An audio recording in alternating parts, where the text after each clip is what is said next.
Hey fellow beer lovers, it's Jake from superbrewers.com, and today I'm going to be drinking a Stone Ruination 2.0 because this is a double IPA, and that's integral to what I want to talk about.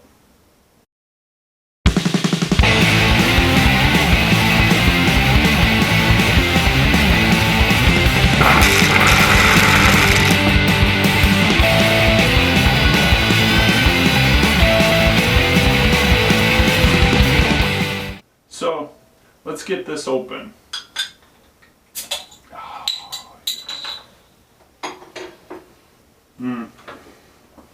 Getting a little bit of pine and citrus, and there's just a hint of almost like a dankness in the background that this beer tastes awesome.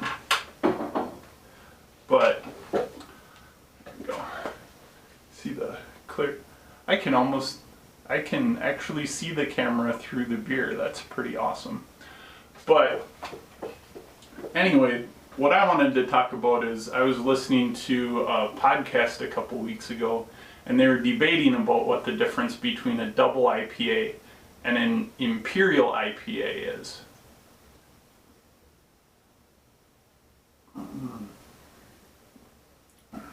So this double IPA clocks in about 8% ABV, so it's pretty hefty. Regular IPA tops out around 7%.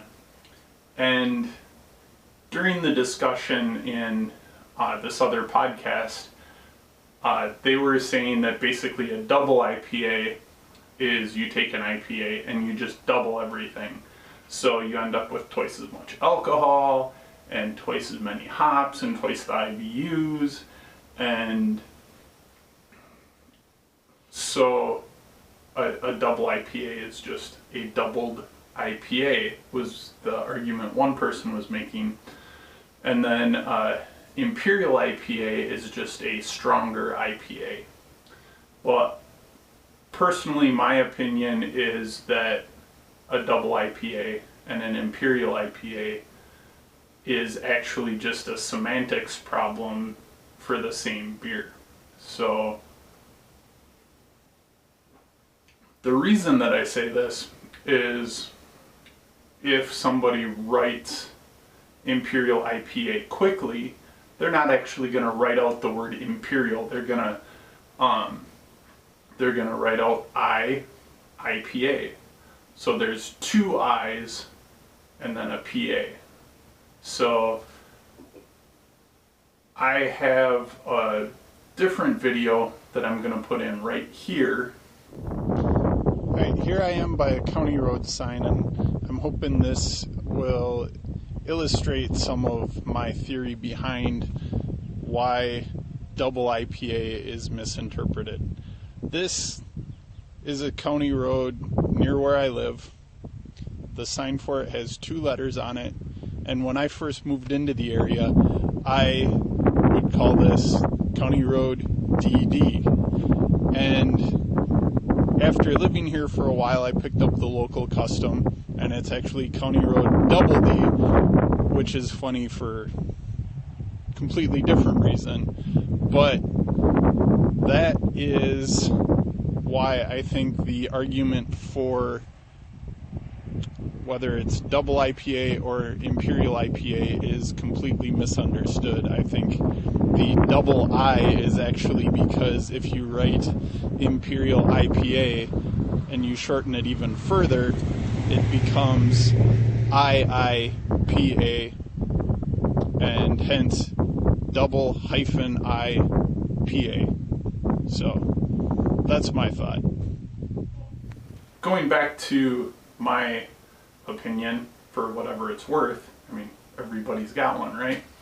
So I think that the double IPA is, the double is not related to the IPA, it's just related to the I. So it's, if somebody writes out IIPA, it's double IPA. and so it's the same thing. But go to superbrewers.com and leave a comment. Just do a search for Imperial IPA versus Double IPA, and this post should pull up. But what do you think? Am I on the right track? Am I thinking about this a little too analytically? Yeah, let me know. Send me an email, jake@superbrewers.com, or just leave a comment. And I'd love to hear your opinion. If you're going to be doing any shopping at morebeer.com or kegerator.com, please go to superbrewers.com first. Click through one of the affiliate links there, and that way you'll help me make more videos and more podcasts, and be able to offer more information about home brewing, and I would really appreciate it. So do that, please. Unless you have a local homebrew shop near you, then please support them. They really need our support so that we can keep brewing and making beer like this. Every beer is unique and different, so let's brew up an adventure.